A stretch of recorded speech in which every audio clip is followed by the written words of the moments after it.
Welcome to the Strategic Travel Entrepreneur. My name is Rita Perez. Hello. I've been a travel advisor for over 10 years and am navigating this winding road of entrepreneurship with you. I created this podcast because I wanted to share all the things I've learned from leaders both in and out of our industry that I really wish I would have known way back then. But alas, the important thing is I'm aware of them now, and I want you to be too. Ready for this week's show? Let's jump in.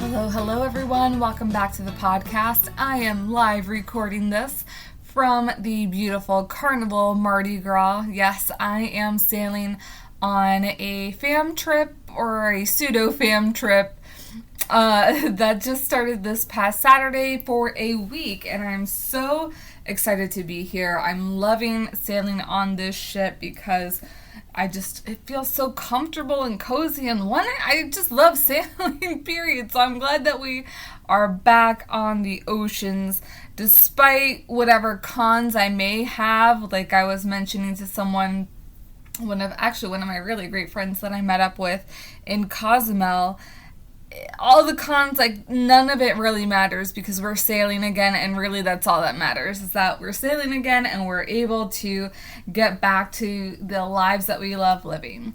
So with that, I don't know if you've heard, but I am hosting Prep for Wave Week. It is happening the first week of November 1st through November 5th, and it is Monday through Friday. There's going to be 2 sessions every day, one at 12 Eastern and one at 3 Eastern. The only exception is Tuesday session, which will be at 3:30 Eastern. And these will be live sessions. These are also free sessions. You can upgrade to the study hall pass, which gives you a bonus extra 30 minutes to go ahead and actually implement whatever you've learned. If you go to the page to go ahead and sign up, that toggle is already selected. So if you do not want the study hall pass, just make sure to unselect it and you can register for free and join us. Now make sure to register because remember all the tech glitches that were happening recently. I just want to make sure that I have as much contact information for you as possible so that if anything were to happen and we needed to change courses, I can go ahead and give you the heads up, as well as any recordings that may come out of this. You get first access to them as well. So I have built Prep for Wave Week around the client journey that I see is kind of like the most popular, and I think kind of makes the most sense. And this one I specifically take from Rachel Cook, who runs the CEO Retreat and the CEO Collective, lots of other fabulous programs that she has. And there are 5 steps to the client journey.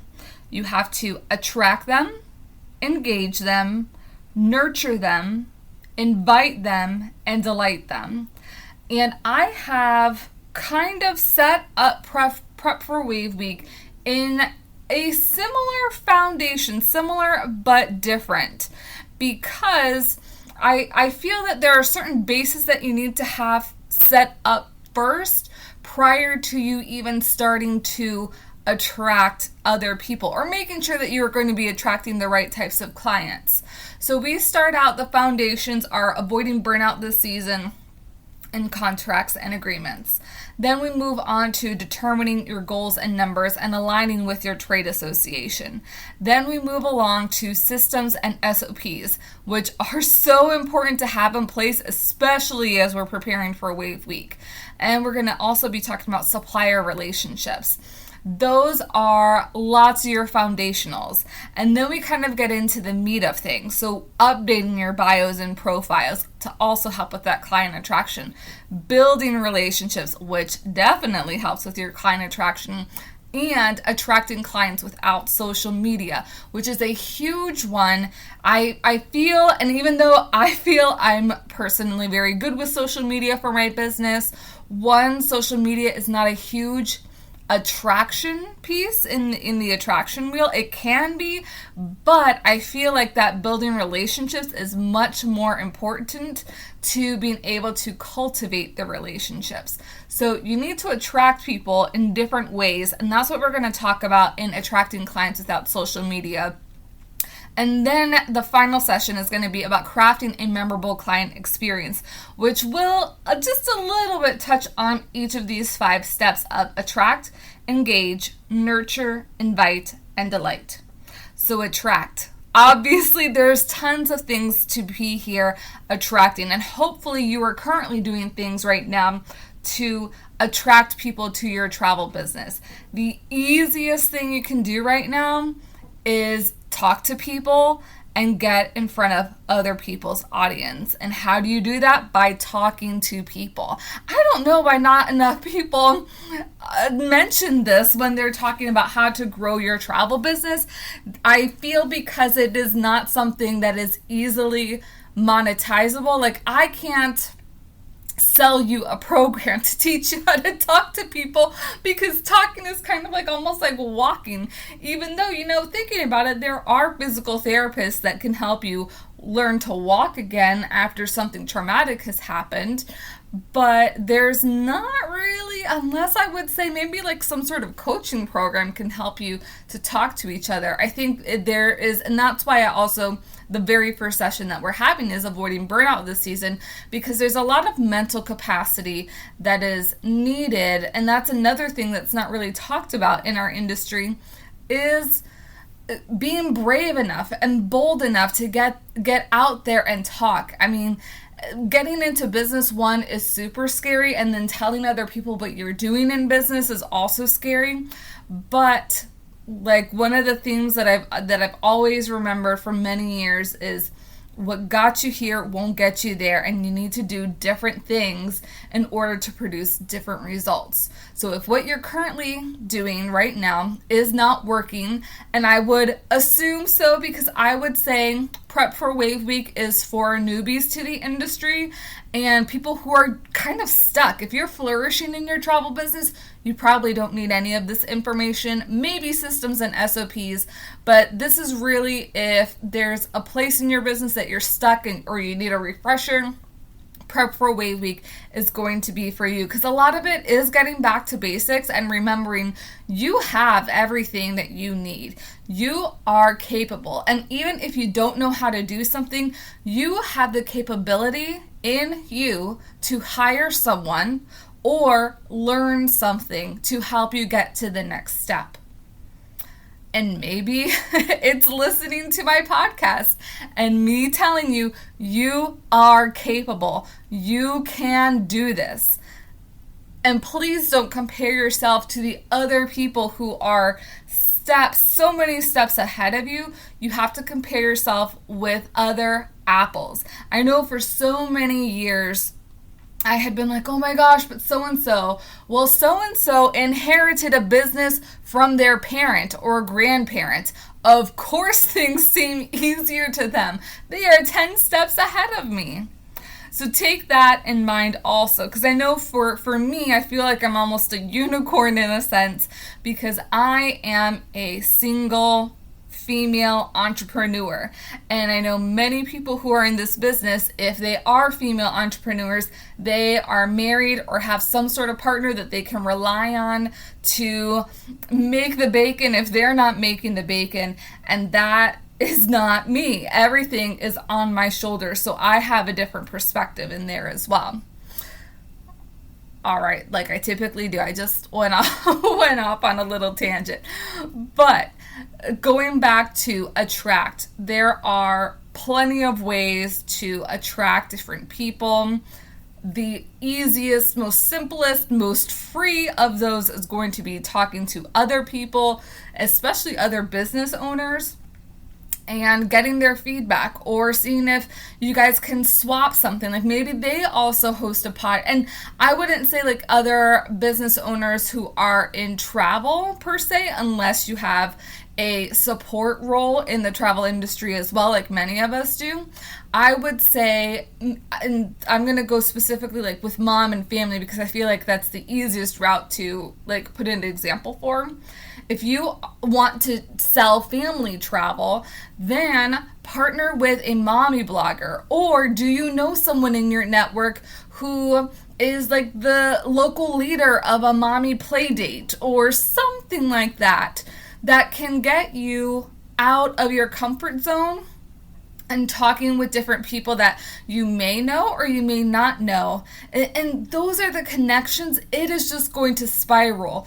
I was not the best at doing this. And I was just very nervous and I thought this type of stuff was very sleazy until last year. And I realized how far behind I was and that I had put myself because I was not talking to the right people. And how many leaps and bounds I have gone this past year because I have gotten myself in front of the right people, and the right people know who I am, know what I have to offer, and are giving me or referring me out because they know me, they have a personal relationship with me as well. That is so much more invaluable than any Facebook ad that I can post or even any of my funny reels or Instagram posts. Like, those personal relationships totally outweigh. And even I'm hoping that I can get one of our speakers to open up about this, because I feel like he is the Strategic Travel Entrepreneur is brought to you by Mailbox Power. Harness the power to attract and nurture your clients through something many entrepreneurs have forgotten about: the mailbox. Create beautiful custom campaigns and automate annual mailings for birthdays and holidays. And with a pro account, get access to mailboxes not currently on your mailing list that are just waiting for the travel service you offer. Visit my Mailbox Power affiliate link in the show notes to get started today and support this podcast. $1 million plus seller, but if you look at his Instagram count of followers, he has less than 1,000 followers, and that's because his success is highly due to the relationships that he has cultivated throughout the years. So this is Attract. I know, and one of the reasons I wanted to focus on Attract is because I feel like we skip this part a lot, because a lot of the different gurus will focus on the engaging and the nurture. So the engaging is how are you going to keep them in your realm?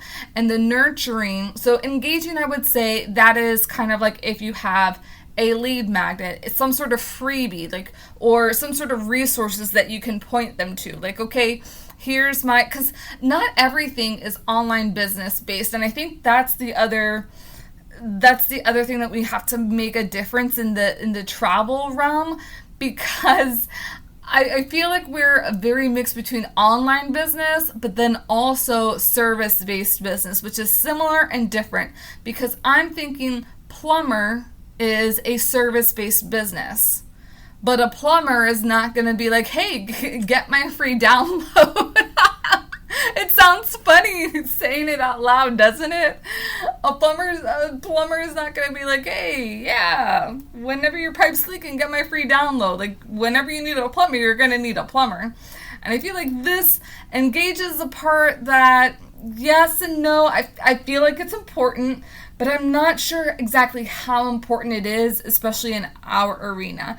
I think nurturing is a little bit more important, and nurturing, that's what social media is for. So when you're posting on the Facebook, on the Instagram, when you're making posts on LinkedIn, when you're making posts on YouTube, that is what is nurturing your client base. They already know you. They're already aware of you. They know you because you made a relationship with them or somebody else has referred you to them.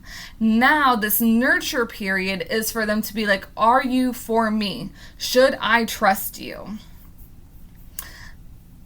Moving on to invite. And I think invite is probably another one, because we're posting on social media, like all the gurus have told us to post on social media, but you've never asked for the sale. And I will admit, I am also guilty about this, that I was kind of like, as I can do like all these different posts and then they'll eventually come to me, but if you're not asking, like, why would that even be in their mind? So I have switched I'm trying to be engaging in my posts, so I ask a lot of generic type of questions, but recently I have been also saying, hey, do you want to set up a call? Let's go ahead and do the next step. Invite them to take that next step with you, because they're not all going to be lurkers for the entirety of their customer journey with you. So once you've invited them, you've gone ahead, they've taken care of your travel management fee or however that you would like to call it, you're working with them. And then a lot of people, I think drop the ball there too, because you've gone ahead and secured them. And this is what makes us different than the big box stores, is that human personal touch. What are you doing to delight your clients? And this can be thank you cards. This can be little thank you gifts. This can be when they've returned, sending them a welcome home card. This can be asking, like doing a follow-up call and asking how their trip went and what you can do to improve for next time for them. All those special little touches that make them feel even more special during this customer process. Because yes, you've gotten their business once, but what are you going to do to keep their business? What are you going to do to keep top of mind? And that's where the whole nurturing through social media or through an email marketing campaign or through direct mailers, those are the types of things that keep business owners top of mind to clients. And the famous example that I will always point out is when I had a car accident, and the lawyer that helped me out during that period always sends me a birthday card and always sends me a Christmas card, which is a Christmas ornament, every single year. And if I ever see anybody in my local community get involved in some sort of accident and they need assistance, especially with the medical stuff, I always recommend her, because she is always top of mind. Now, I don't always talk to her, and she gave me great service years ago. But can you see like those little nuggets, those little seeds that she's planted by not only providing an amazing service to me, but then also continuously making me feel more special? Because I don't know about you either. Like, I'm sick of like birthday emails. I'm done with birthday emails. Birthday emails seem so cheap to me. And I used to get so, I guess, inspired or so like, oh, that's so heartwarming. But no, now that I've gotten like birthday cards from other people, it just ups the ante, because no one's going to say, oh yeah, I got a birthday email, but they're definitely going to say, oh my gosh, I got a birthday card in the mail. So what are you doing to delight? So attracting them, I feel, is probably, I would say, the two areas of our industry that get the most feedback on and that we hear so much about is engaging and nurturing our clients. I think we're great at doing those things as long as you are doing those things. I think our downfall is the attract portion, which we're going to be talking a lot about, things to help that attract portion in Prep for Wave Week. We're going to talk about inviting our clients to take the next step with us, and then delighting them in a memorable client experience that keeps them in and keeps them coming back to our businesses. So I hope that you've enjoyed this episode of the podcast as I go over a couple of things in the client journey. If you have any questions, please do not hesitate to reach out to me, and make sure that you are signed up for Prep for Wave Week. You can go to travelbiztraining.com or head onto the link in the show notes to get yourself registered. I look forward to seeing you there. You have a wonderful week.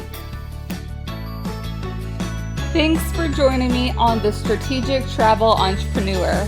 Please subscribe and leave a show rating on your favorite podcast platform. Oh, and don't forget to take a look at the show notes for important information and links. See you next week.